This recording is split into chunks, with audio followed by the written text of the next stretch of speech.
Buenas noches, mis hermanos. Un placer estar nuevamente con ustedes. Espero todos se encuentren con bien y por sobre todo que esta lección de hoy, esta continuación de la serie Lección del Monte para quienes se puedan estar conectando por primera vez o quienes no se conectan constantemente, pueda ser de edificación, de análisis y de pensamiento raciocinio para todos nosotros de parte de las enseñanzas grandes y morales que nuestro Dios, nuestro Señor Jesús dio en este gran sermón de la montaña.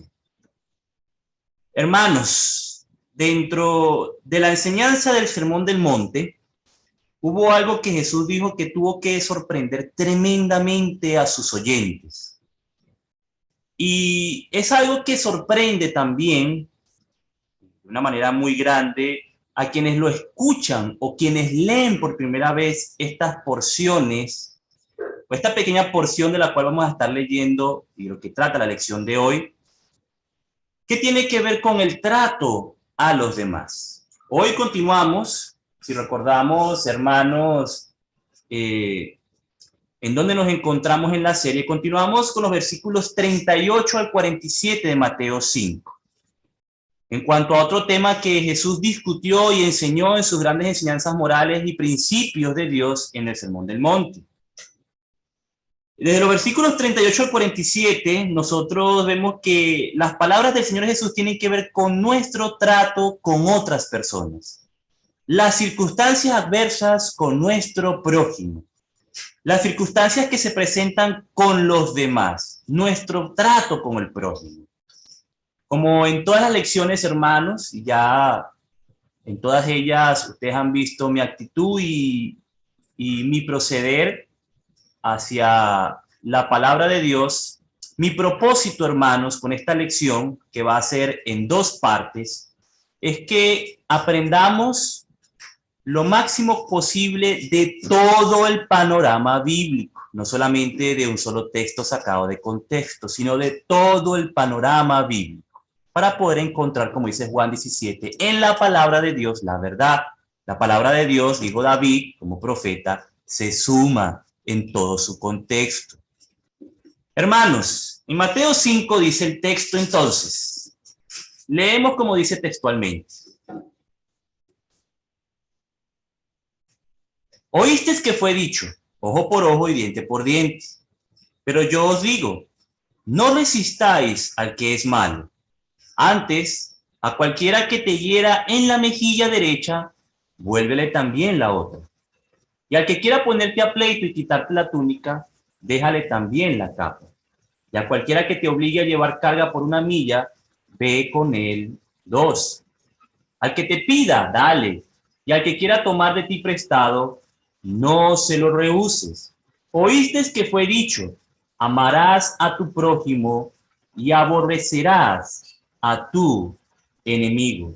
Pero yo os digo, amad a vuestros enemigos, bendecid a los que os maldicen, haced bien a los que os aborrecen, y orad por los que os ultrajan y os persiguen, para que seáis hijos de vuestro Padre que está en los cielos, que hace salir su sol sobre malos y buenos, y que hace llover sobre justos e injustos.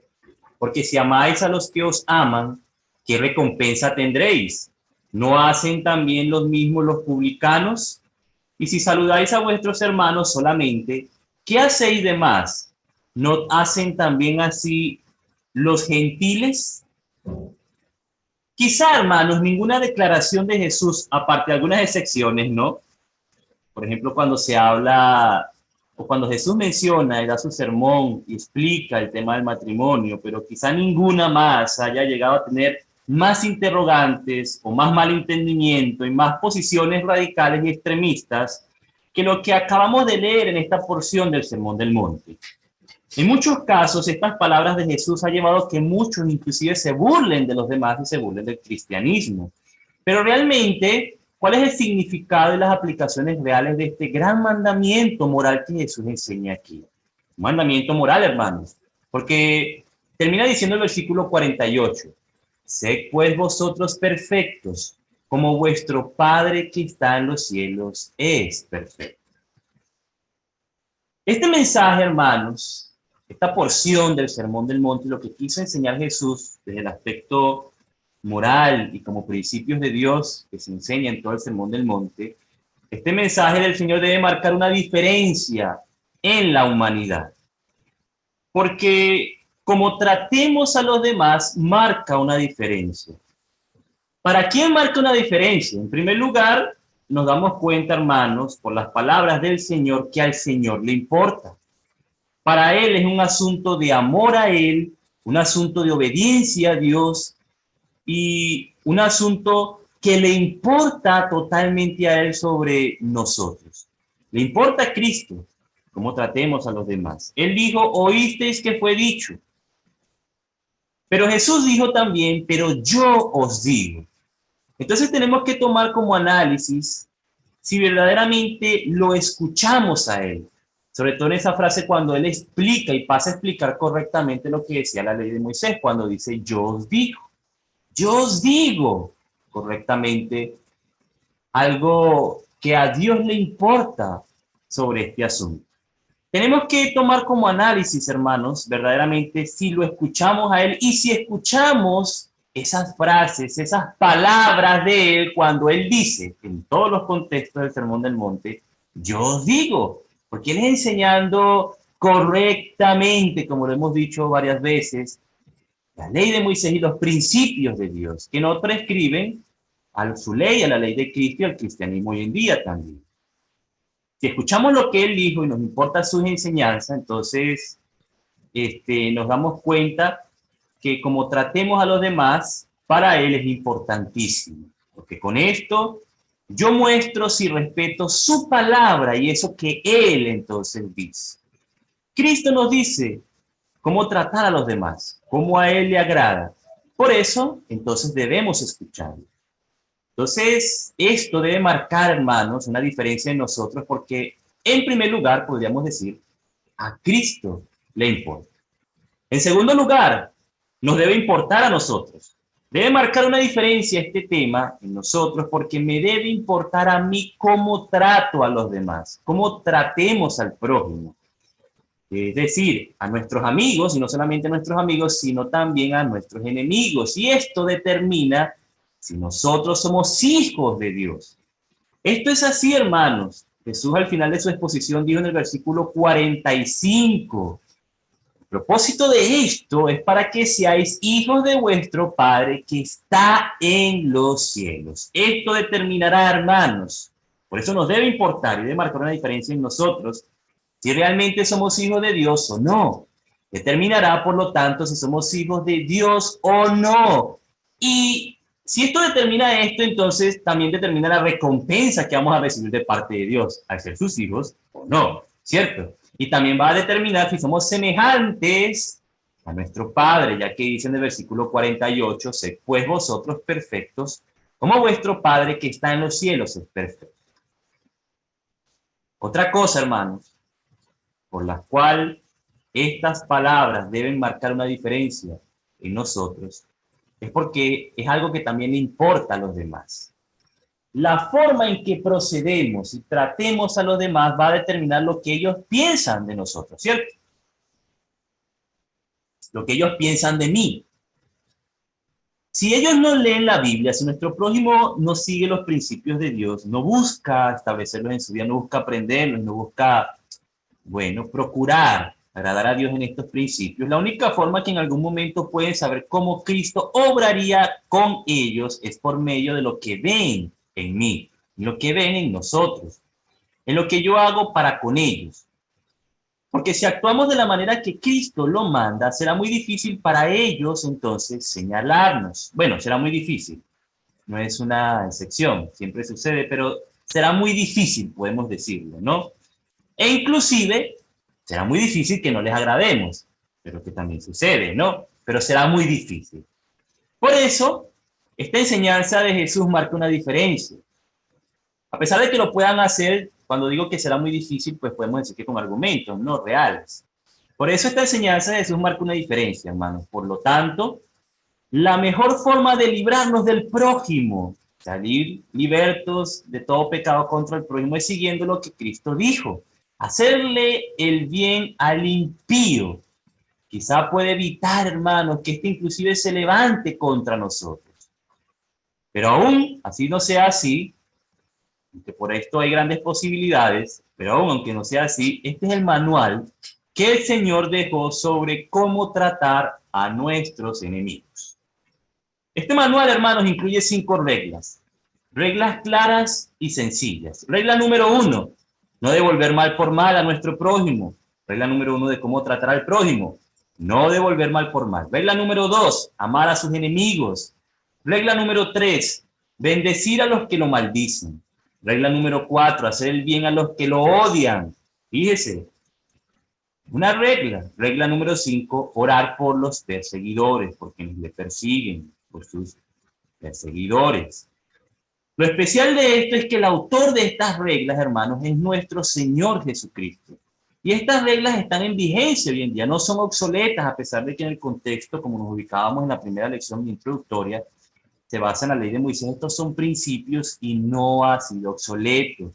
Jesús no las abolió, son principios de Dios para todo hombre en todo lugar y toda época.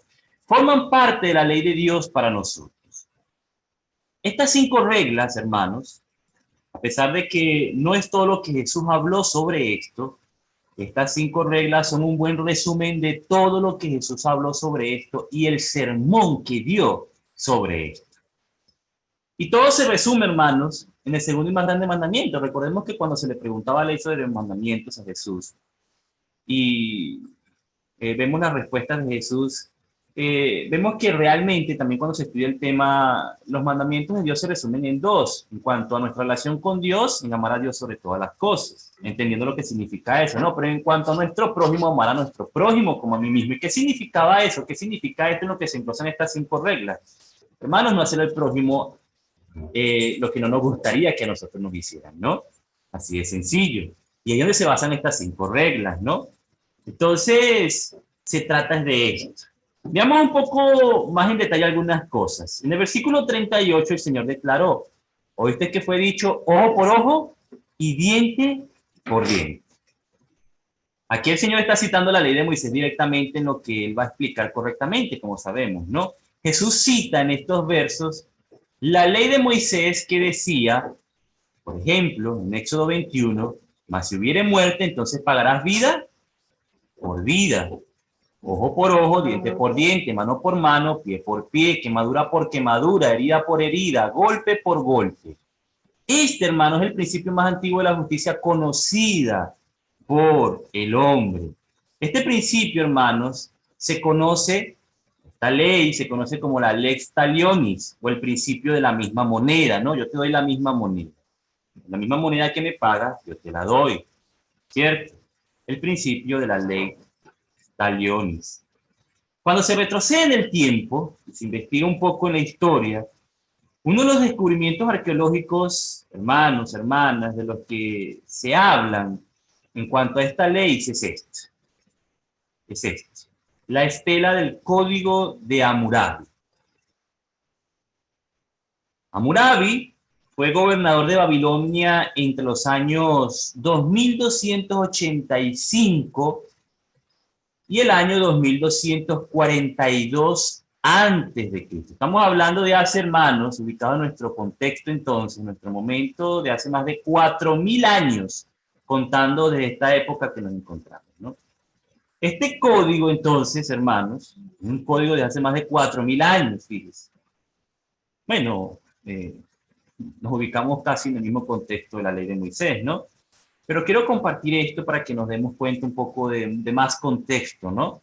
Y de lo que estamos hablando. En este código se encuentra la ley, la lex talionis, hermanos, o el principio de la misma moneda. Y escrito está en esta estela lo siguiente. Leamos. Si alguien causa la pérdida del ojo de un caballero, perderá un ojo suyo. Si ha dañado el miembro de un caballero, el miembro suyo correspondiente será dañado. Si ha sido la causa de que un pobre perdiera un ojo o quedara con un miembro dañado, pagará una mina de plata. Si ha causado el que un hombre que es su igual se le caiga un diente, se le hará caer uno de los suyos. si ha hecho que se le caiga a un pobre, pagará un tercio de una mina de plata. Esta ley, hermanos, la ley de la misma moneda, los enemigos de la Biblia la atacan de ser una ley brutal, de ser una ley muy brutal, el ojo por ojo y diente por diente. Pero lejos de ser así, el propósito de este mandamiento era el de prevenir eso, hermano, el de prevenir la brutalidad. Cuando Dios la dio, ese era el propósito. Y ese era el propósito, y es el propósito de Dios en cuanto a esta ley. Y es que cuando uno sufre un agravio, hermano, la naturaleza humana demanda venganza. Pero para eso está la justicia, se debe obrar por justicia. A pesar de que está la justicia, fíjense, el odio y el rencor no obran con justicia. ¿Por qué, hermanos? Porque siempre producen una venganza excesiva. Se sobrepasa de ese ojo por ojo, diente por diente, de pagar con la misma moneda.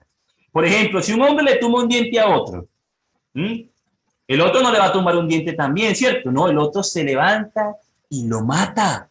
Fíjense, la venganza excesiva. Eso es lo que procuraba esta ley, hermanos. Buscar la justicia real, sin excesismo. De esto nosotros estamos cansados de ver, hermanos. Todos los días en las noticias, todos los días están llenas de estas cosas, de excesos por manos de la justicia propia. Todos los días. Pero la ley de la misma moneda buscaba limitar totalmente esta venganza excesiva. Esta venganza que nosotros vemos todos los días en nuestros noticieros. La ley de taliones limita esta venganza. ¿Por qué? Porque el castigo, hermanos, debía ser equivalente a la injuria, o a la pena recibida, al castigo recibido, o a la injuria recibida. Además, esta ley de ojo por ojo y diente por diente actúa como salvaguarda contra la injuria personal. Pero para evitar la injuria personal, entonces la justicia, hermanos, no debía quedar en manos de la persona en sí. Y es que la justicia no estaba en manos de la persona en sí. En nuestro caso, por ejemplo, en nuestro caso ahora, en el cristianismo, Dios ha designado que esta justicia, para evitar la injuria personal, para evitar los excesismos, sea llevado a cabo por el gobierno civil. Por ejemplo, Pablo en la enseñanza apostólica nos enseña eso en Romanos capítulo 3, cuando dice: porque los magistrados no están para infundir temor al que hace el bien, sino al malo. ¿Quieres, pues, no temer la autoridad? Haz lo bueno y tendrás alabanza de ella. ¿Por qué? Bueno, porque es servidor de Dios para tu bien. Pero si haces lo malo, teme, porque no en vano lleva la espada, pues es servidor de Dios.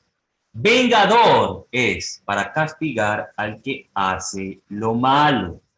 Fíjense, el que tiene el derecho como responsabilidad, ahora en nuestro contexto, ¿no? Hablando de nuestro contexto, de administrar esta justicia de Dios, el que tiene derecho como la responsabilidad de administrar esta justicia de Dios, así como lo era también, hermanos, cuando lo vemos en la antigüedad, es la autoridad civil, el gobierno civil.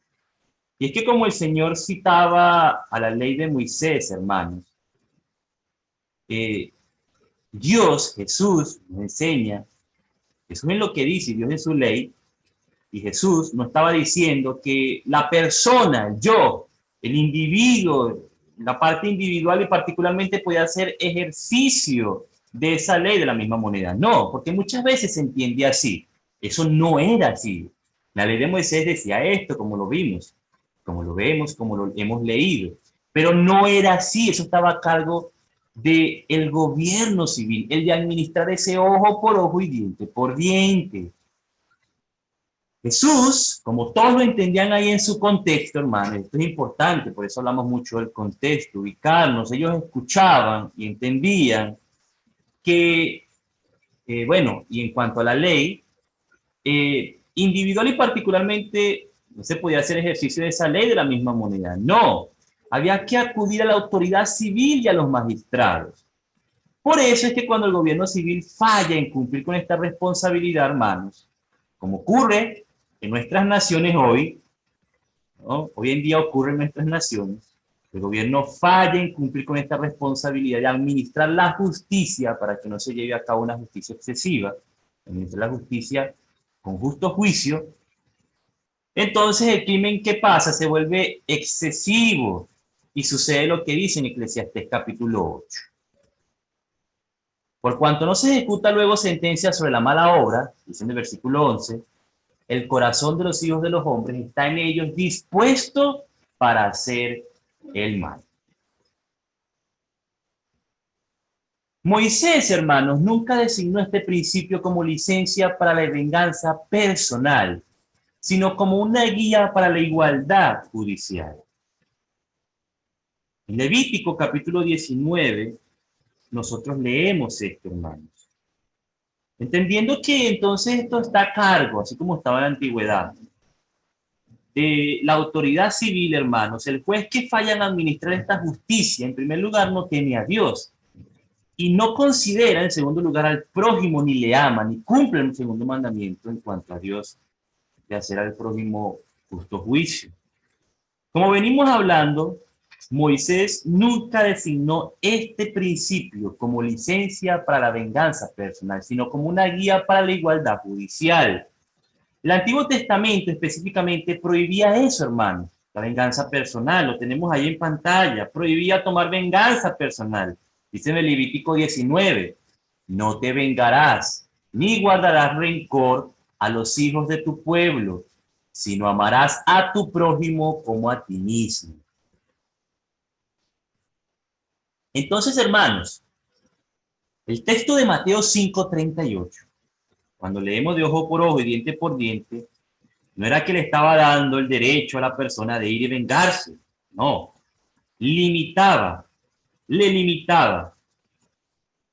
No le daba a uno la licencia para la venganza personal, sino que ellos debían ser instruidos por la autoridad competente para hacer uso de su justicia.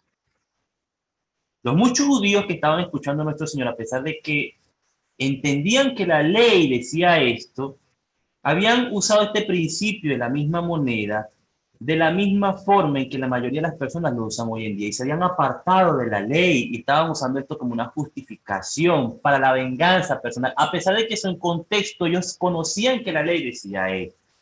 Muchas veces, como hoy también muchos hijos de Dios, nos tomamos de textos o de pretextos para fijar posiciones y justificar actitudes o cosas, ¿no? Pero nos damos cuenta que Jesús enseñó correctamente acerca de esto y les instruyó correctamente acerca de esto. ¿Cuál era esto, hermanos? Bueno, intentar justificar la venganza personal. Ese es el tema discutido por Jesús allí. Cuando lo vemos, entonces, un poco más en sus palabras de contexto. En vista de que la ley de Cristo aprueba claramente el uso y el papel esencial, hermanos, y justo del gobierno civil como un vengador, y en vista de que los mandamientos de Dios puestos contra esta declaración de versículo 38, como es entendido con respecto a la venganza personal, Cristo, Cristo debe haber dirigido su prohibición contra tales vengadores personales, aquellos que tomaron la justicia en sus propias manos y no contra los magistrados del Estado. Los judíos que vivían en el tiempo de Jesús se aprovechaban de esta ley para justificar la venganza personal, la justicia por mano propia, cosa que no autorizaba la ley de Moisés, la ley de Dios en Levítico 19:18. Entonces, esto, hermano, nos ayuda a entender un poco más el contexto de lo dicho por Jesús, ¿verdad? Esta ley del ojo por ojo y diente por diente nunca fue dada para autorizar la venganza personal. Entonces, hermanos, nos damos cuenta que la enseñanza de Jesús en este aspecto trata en gran parte sobre eso. La venganza personal. Y de eso trata las palabras que Jesús expresa en los siguientes versículos y en estos versículos sobre nuestro trato a los demás. ¿Qué siguió enseñando Jesús? Bueno, Jesús dijo en el versículo 39, pero yo os digo, no resistáis al que es malo. Eso fue lo que dijo Jesús. No lo resistáis. Bueno, suena extraño, hermanos, esto que el Señor Jesús dijo aquí. Suena extraño que el Señor declare aquí que no resistamos al que es malo. Porque esto hace que nos preguntemos algo muy importante, ¿no? Y vienen muchas preguntas cuando se leen estos textos y este texto por primera vez, ¿no? Y lo que se entiende literalmente ahí cuando se lee por primera vez. ¿Qué hace que nos preguntemos? Bueno, lo que tenemos allí en pantalla, hermanos. ¿Es esto una demanda de que los cristianos deben pasivamente someterse? O ellos, ¿no? Que recordemos que esto es un principio de Dios. Deben pasivamente someterse a cualquiera y a todas las clases de violencia física. ¿Quiere decir esto que debo dejar que un maniático, y al observarlo entonces, matar a nuestras familias, hacerle daño a nuestros prójimos, a nuestros seres queridos, y ver cómo destruye nuestra propiedad, nosotros no levantemos ni un dedo para resistirlo? ¿Es esto un mandamiento, hermanos, en contra de que los hijos de Dios, por ejemplo, que también entra en el tema discutido, no resistir al que es malo, ¿no? ¿Es esto un mandamiento en contra de que los hijos de Dios sirvan, por ejemplo, en fuerzas armadas, fuerzas del orden público, en fuerzas policiales? Es interesante, ¿no? Se vienen todas estas preguntas cuando se lee esto por primera vez. No resistáis al que es malo. Eso involucra todo esto y muchas cosas más, ¿no? No resistir de ninguna manera al que es malo. Bueno, esto para muchas personas, hermanos, se entiende de esta manera. Pero quiero que recordemos, hermanos, que sabemos que la Biblia es la verdad, ¿cierto? Juan 17:17, y la verdad es siempre consistente consigo misma. En otras palabras, cuando nosotros decimos esto, estamos diciendo que las escrituras siempre están en armonía la una con la otra. Ninguna doctrina del Nuevo Testamento y ningún principio de Dios en todo el panorama bíblico, desde la era patriarcal hasta la era cristiana, choca con alguna otra. Ninguna, hermano. Esto hay que dejarlo claro. Junto a lo que dijo el profeta, la suma de la palabra de Dios y su verdad es así. Es una suma de cosas, es una suma de toda su palabra en todos los momentos y contextos dichos para poder entender la mente de Dios. Hay claros ejemplos, hermanos, en la Biblia que también nos enseñan. Recordemos que la Biblia eh, nos enseña no solamente por mandamientos directos, sino también nos enseñan por ejemplos apostólicos aprobados e inferencias. Entonces, hermanos, nosotros al observar esto, entonces podemos preguntarnos en qué sentido no deben resistirse los malos, ¿cierto? ¿En qué sentido no debe ser resistido el mal? Bueno, recordemos que la Biblia nos enseña de muchas maneras, no solamente este mandamiento directo, no solamente el mandamiento directo, los mandamientos directos que encontramos. También nos enseña por ejemplos apostólicos, por ejemplo, aprobados e inferencias. Hay reglas para ellos, ¿verdad? Pero entendemos eso también. Y hay claros ejemplos, hermanos. Hay claros ejemplos, por ejemplo, apostólicos, de que los hijos de Dios tienen todo el derecho y las medidas legales a su disposición para proteger sus derechos contra el hombre malo. Hay claros ejemplos apostólicos aprobados, hermanos. Así también, fíjese, así también como el hecho de usar el poder inclusive, hermanos, inclusive el poder armado del Estado. Fíjense. Entonces, ¿en qué sentido no deben ser resistidos los malos? Bueno, pasamos a justificar lo que hemos dicho, ¿no? Pasamos a probar lo que hemos dicho. Veamos unos ejemplos que nos enseñan esto y que alimenta entonces el contexto de lo discutido por Jesús cuando dice no resistir al que es malo, porque eso entra dentro del tema, no podemos negarlo y obviarlo en todo el panorama bíblico, porque forma parte del principio de Dios enseñado en todo el panorama bíblico y así pues nosotros entender el contexto y la mente de Jesús y la mente de Dios a la hora de decir esto en el Evangelio de Mateo.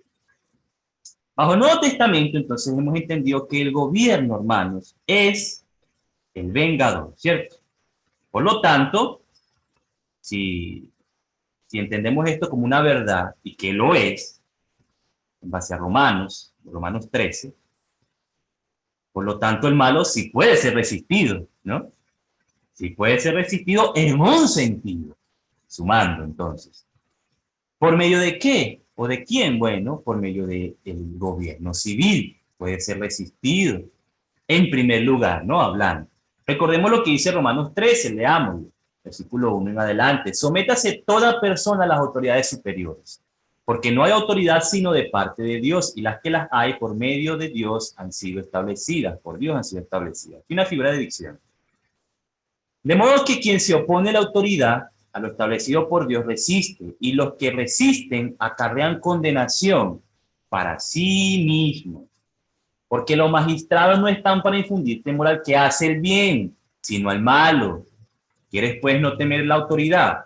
Haz lo bueno y tendrás alabanza de ella. ¿Por qué, hermanos? Porque es servidor de Dios para tu bien. Pero si haces lo malo, teme, porque no en vano lleva la espada, pues es servidor de Dios. Vengador, fíjense, vengador para castigar al que hace lo malo, autorizado por Dios, por el Espíritu Santo, fíjense, revelado por el Espíritu Santo. El gobierno civil es el vengador, tiene la autoridad divina de Dios para castigar al que hace lo malo. Fíjense.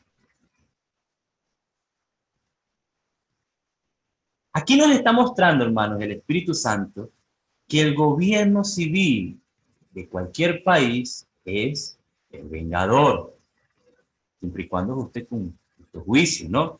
Es aquel que de manera general entonces debe resistir por la autoridad que Dios le da y el poder que Dios le da, la autorización que Dios le da, por lo que Dios ha establecido en el orden de las cosas y en la justicia también de Dios, vengar y castigar al que hace lo malo. En este sentido, hermanos, veamos un caso particular. El caso de un apóstol del Señor en el que hizo uso del gobierno civil. El apóstol Pablo, hermanos, hizo uso del gobierno establecido de ese momento como el vengador por la autoridad de Dios. De eso leemos en Hechos capítulo 22, hermanos, cuando los romanos en Jerusalén amenazaron a aporrear a Pablo en un proceso judicial. El apóstol insistió sobre sus derechos como ciudadano romano. En Hechos 22. Y esa no fue la única ocasión. Nosotros vemos más adelante en el capítulo 23 de Hechos, hermanos, cuando los judíos radicales en la misma ciudad se obligaron a sí mismos bajo una maldición para matar a Pablo. ¿Y qué hizo el apóstol? El apóstol hizo uso del poder armado del Estado. ¿Y qué le dieron? A Pablo se le asignaron 200 soldados, 70 hombres de a caballo y 200 lanceros. ¿Para qué? Para que no lo mataran, para frustrar el malvado esquema de los judíos extremistas, para frustrar el plan que estos judíos tenían de matar al apóstol Pablo. Pablo se defendió, y en este caso, no él como individuo, fíjense, sino haciendo uso del gobierno civil, que es el vengador establecido por Dios en este primer contexto del que estamos hablando, ¿no? De manera general, a quien Dios autoriza. Otro ejemplo, hermanos, del apóstol Pablo es que cuando Festo envió a Pablo a Jerusalén, donde los judíos aún esperaban para matarlo, nuevamente el apóstol de Dios, el hombre de Dios, demandó sus derechos ciudadanos y apeló a César. Hechos 25. En estos tres casos, hermanos, el apóstol Pablo apeló al poder armado del gobierno civil. Otras expresiones en la Biblia, hermanos, nos llevan a la misma conclusión y no contradicen, hermanos, las palabras de Jesús en Mateo 5:39, porque Dios dice y el profeta dice que la suma de la palabra de Dios es una verdad, no es una contradicción. Recordemos, toda declaración, hermanos, es tomada en contexto y en el caso de Mateo 5:39, Jesús coloca en su sermón lo que los judíos imaginaban que la ley permitía porque la estaban invalidando, como realmente Dios hablaba acerca de ella. Los judíos usaban los preceptos de Moisés para justificarse en cuanto a la venganza personal contra un adversario. No, por ejemplo, en las cosas que hizo Pablo, es algo totalmente diferente, ¿ven? Esto que Jesús habla es simplemente una prohibición absoluta de venganza personal. Y aún también podríamos decir el rechazar una actitud de resentimiento en cuanto al resultado de un agravio que uno sufre. Cuando un hijo de Dios sufre un daño, hermanos, no debiera ser una promesa solemne de vengarse o de mojarse en resentimiento. Debería trazar, si es necesario, el hacer el bien y dejar las cosas en las manos de quien Dios las ha puesto. Eso, hermanos, para este caso es así. Pero fíjense otros casos diferentes, hermanos. Hay otros casos diferentes. Cristo resistió a los malos y no se contradijo, hermanos. Y no es una enseñanza contradictoria, ni una actitud contradictoria. Y recordemos que él no pecó. La lección introductoria al Sermón del Monte. Hermanos, Cristo resistió a los malos. Él enseñó, no resistáis a los malos, pero él resistió a los malos. ¿Pero en qué contexto cada una cosa? Bueno, cada cosa dicha tiene su propio contexto. ¿No es una contradicción? Por supuesto que no. Recordamos, debemos unir toda la evidencia para llegar a la enseñanza real con respecto al tema de parte de toda la Biblia y toda ella, como la verdad, no se contradice. En Mateo 21 tenemos el ejemplo de Jesús cuando entró al templo y lo vio convertido en un negocio. En Mateo 21 dice, y entró Jesús en el templo de Dios y echó fuera a todos los que vendían y compraban en el templo. Ese era el lugar de trabajo de ellos, hermanos. Ellos estaban ya habituados a eso, estaban ahí, era aceptado. Pero Jesús los echó fuera y volcó las mesas de los cambistas y las sillas de los que vendían palomas y les dijo, escrito está, mi casa, casa de oración será llamada, mas vosotros la habéis hecho una cueva de ladrones. ¿Qué hizo el Señor aquí? Resistió a los malos, resistió a los ladrones, los resistió. En el caso de Mateo 5, como venimos hablando, la idea, hermanos, el contexto del Señor Jesús es rechazar la venganza personal. El rencor actuado, recordemos que la venganza personal, como lo venimos hablando en el contexto que venimos hablando en nuestras palabras, no es el rencor actuado que excede a la justicia de Dios. A veces, hermanos, nosotros llegamos a conclusiones no muy bien acertadas porque no prestamos atención a los contextos, ya sea el inmediato o el remoto. Y aún el contexto histórico. Esto nos lleva a tomar posturas que a ciencia cierta no apoyan muchas veces la escritura y ponemos al mismo Cristo a contradecir, que la misma Biblia contradice, por los ejemplos que vemos. Posiciones extremistas toman muchas personas, sobre todo, ¿no? Se ven en este caso. Pero Jesús, en cuanto a no resistir los malos, lo explicó en su contexto. Por eso nosotros debemos estudiar la mente del momento para habituar nuestra mente a ese momento y entenderlo. Jesús, en cuanto a no resistir los malos, como decimos entonces, él lo explicó en su contexto, porque él resistió también a los malos en su propio contexto, como lo vemos aquí en Mateo 21. No resistáis al que es malo. Veamos otro contexto, pero con una pregunta, hermanos. Entonces, ¿será que no debemos resistir al ladrón y al asaltante? Porque entra también aquí, ¿cierto? Esto forma parte del grupo de los malos. El ladrón forma parte del grupo de los malos. Un asaltante forma parte del grupo de los malos. El grupo de los malos que el Señor menciona en el versículo 39, desde el aspecto literal, ¿cierto? No debemos hacerlo, no debemos resistirlo. Bueno, el Señor, hermanos, no está diciendo en el texto que debemos quedarnos cruzados de brazos y permitir que el ladrón, el secuestrador, el violador, etcétera, haga lo que quiera y lo que se le venga en gana porque no podemos resistirlo, porque no podemos impedirlo. Eso no lo enseña el Señor. Jesús, sobre este caso particular, mira lo que dijo en una ocasión, Mateo 24, versión Biblia de las Américas. Palabra del mismo Señor Jesús y aprobación de él. Pero comprended esto. Si el dueño de la casa hubiera sabido a qué hora de la noche iba a venir el ladrón, hubiera estado alerta y no hubiera permitido que entrara en su casa. Fíjese. ¿Qué hubiera hecho el dueño de la casa? ¿Qué hacen ustedes? ¿Qué hace cada uno en su hogar como dueño de su propiedad? Si sabe a qué hora de la noche va a venir un ladrón en esa noche. ¿Qué hace? ¿Qué hace, hermano? permite que entre en su casa, ¿cierto? Claro. ¿Dice eso? No, no dice eso. Dice, no hubiera permitido que entrara en su casa. Es una cuestión, hermanos, de pensamiento común, pensamiento lógico, pensamiento retórico y que se responde por sí mismo.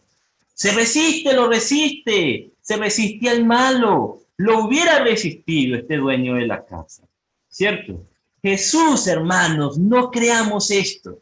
No creamos que Dios y Jesús toma el lado de los malos en lugar de los justos o en contra de los justos.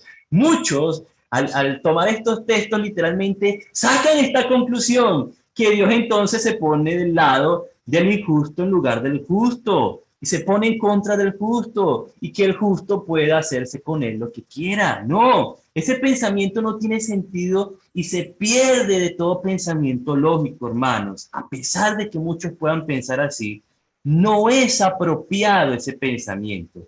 Es un pensamiento suicida, hermanos, totalmente.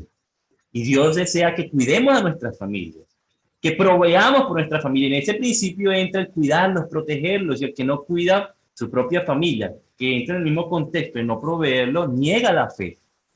Un pensamiento, un comentario de ese pensamiento y lo que podemos discernir más allá de ese texto, hermanos, de proveer para los de su casa y su familia. Eso entra en todo, el cuidar, la protección, todo eso. A pesar de que muchos puedan pensar así, hermanos, no es apropiado ese pensamiento. Sabemos, y sabemos también, que el pensamiento de Dios, la enseñanza de Jesús, sabemos que el alma necesita más protección que el cuerpo. Y esa es la idea de Dios, ¿cierto? Más protección necesita la mente, ¿cierto? Que el cuerpo. Pero Dios nos enseña también sobre cada contexto determinado y podemos sacar conclusiones por estas inferencias y estos ejemplos aprobados de parte de Dios. Cada cosa en su contexto es lo que podemos también entonces añadir ahora este otro contexto con respecto a lo que Jesús está hablando. Decíamos, hermanos, que Cristo resistió a los malos. Cristo y sus discípulos resistían a los malos, hermanos. En Lucas 22, nosotros leemos, y a ellos dijo, palabras de Jesús, cuando os envié sin bolsa, sin alforja y sin calzado, ¿os faltó algo? Ellos dijeron, nada. Entonces les dijo Jesús, pues ahora el que tiene bolsa, tómela, y también la alforja, y el que no tiene espada, venda su capa y compre una. ¿Ah? Se escandalizan los fariseos, ¿cierto? Venda su capa, compre una espada, porque os digo que es necesario que se cumpla todavía en mí aquello que está escrito.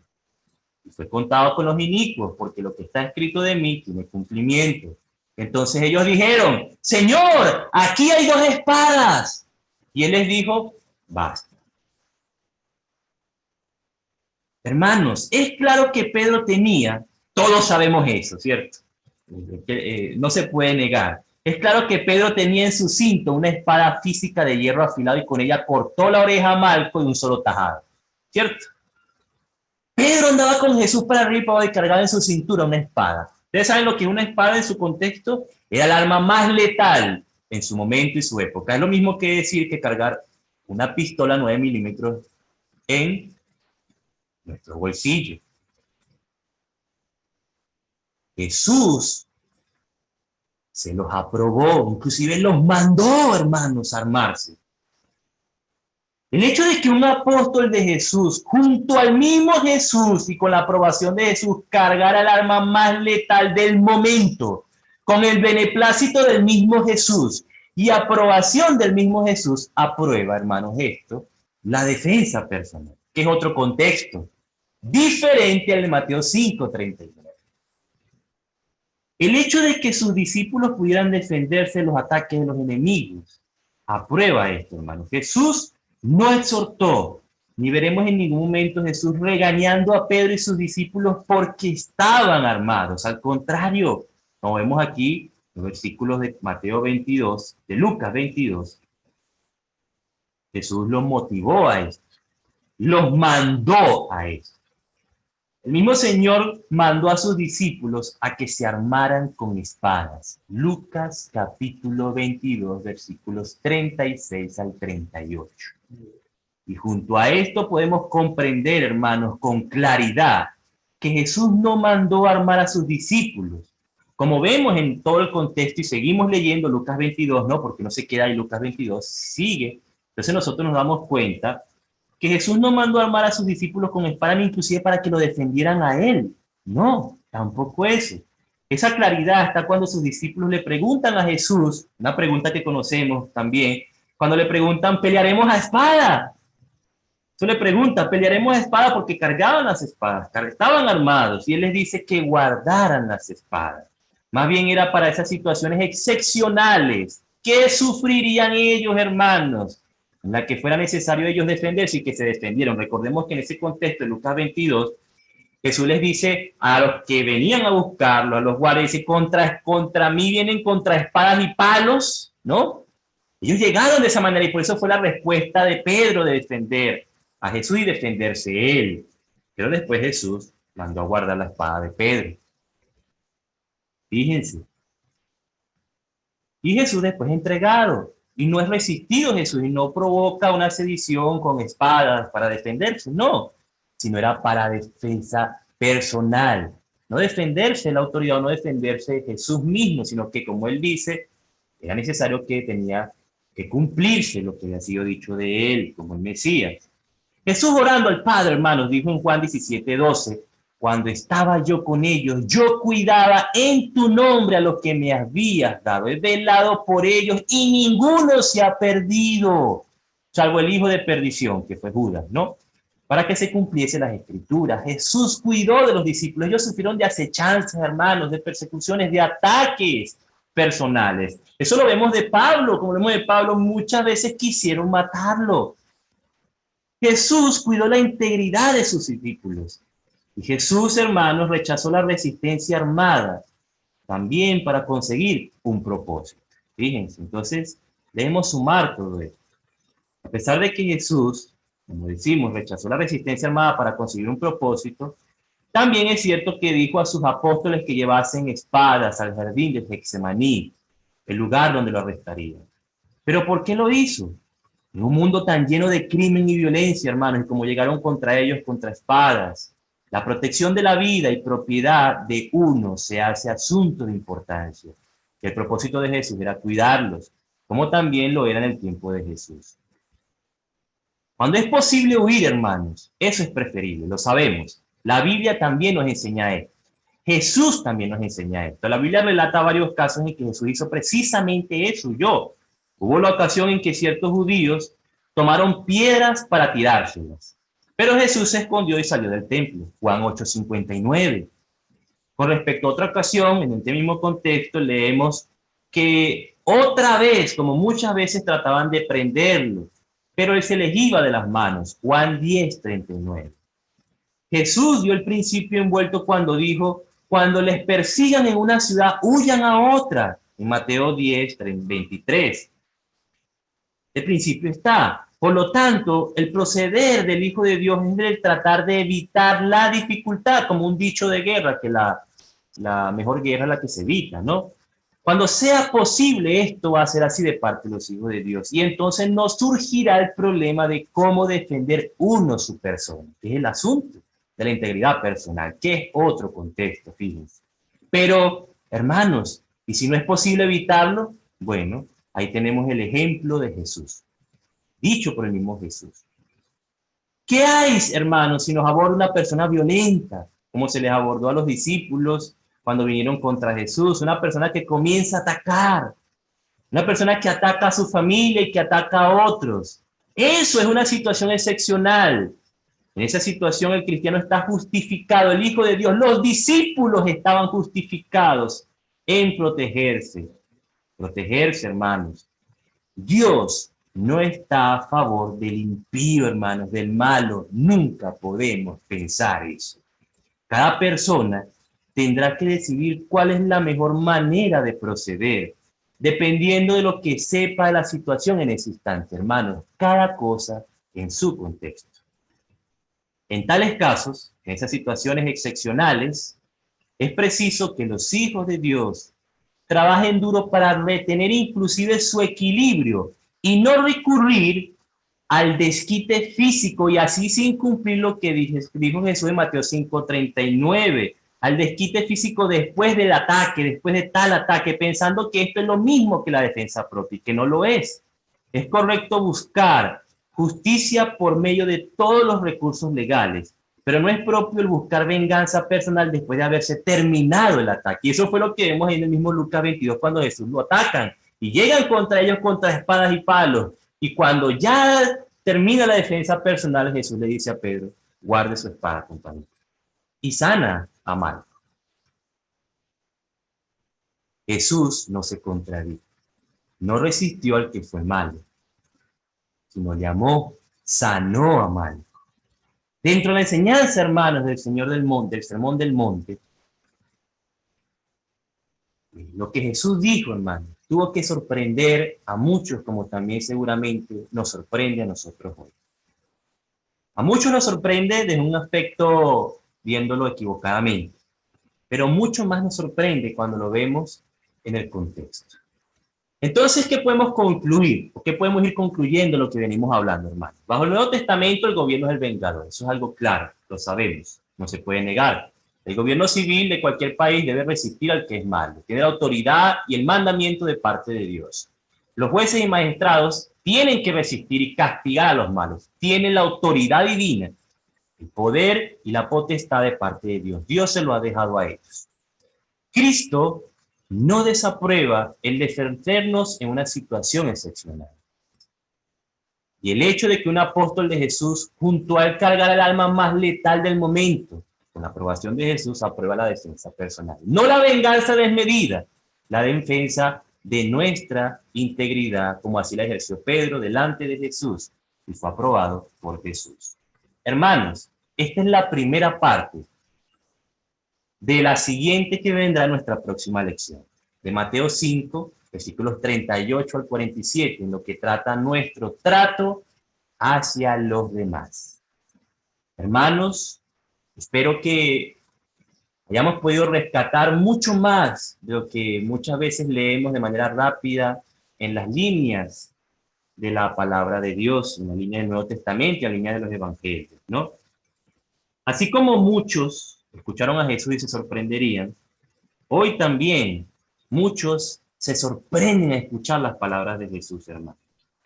Esto lo encontramos en los versículos 38 y 47. Nuestra siguiente lección, Dios mediante, el próximo miércoles, si Dios lo permite, si ustedes lo permiten, si seguimos con este propósito, un buen propósito, porque es de estudiar la palabra de Dios, vamos a estar viendo, hermanos, entonces, 4 ejemplos, que es lo que continúa. 4 ejemplos que Jesús ilustró para enseñar este principio de no resistir al que es malo. El de no aplicar la venganza personal, la justicia propia que es desmedida por el rencor. Recordemos, ¿cuáles son esos 4 principios para que quedemos allí en nuestra próxima lección? Bueno, ahí los encontramos en los versículos 39 en adelante. El primer principio que usa Jesús es cuando dice, a cualquiera que te hiera la mejilla derecha, vuélvele también la otra. Ese es uno. El segundo principio que usa Jesús para explicar esto, que vamos a estar hablando, al que quiera ponerte en pleito y quitarte la túnica, déjale también la capa. El tercer principio que Jesús usa para explicar al que no debemos resistir al que es malo, la venganza excesiva, recordemos, la venganza personal. A cualquiera que te obligue a llevar por una carga, una milla, ve con el 2. Y el cuarto principio, hermanos, al que te pida, dale. Y al que quiera tomar de ti prestado, no se lo rehuses. El maestro declaró 4 ejemplos para ilustrar este principio, hermanos, que venimos hablando. Pero de eso estaremos entonces profundizando en nuestra siguiente lección. Les invito, hermanos, que continuemos, que no nos las perdamos, para que podamos entender todo en contexto mucho más claramente, aparte de lo que hemos hablado hasta este momento. Entonces, esta es la primera parte en su contexto, hermanos, y les invito a que continuemos con la próxima, para así entonces seguir aprendiendo de estas palabras de nuestro Señor Jesucristo. Muchas gracias, hermanos, y quedamos con nuestro hermano Fred.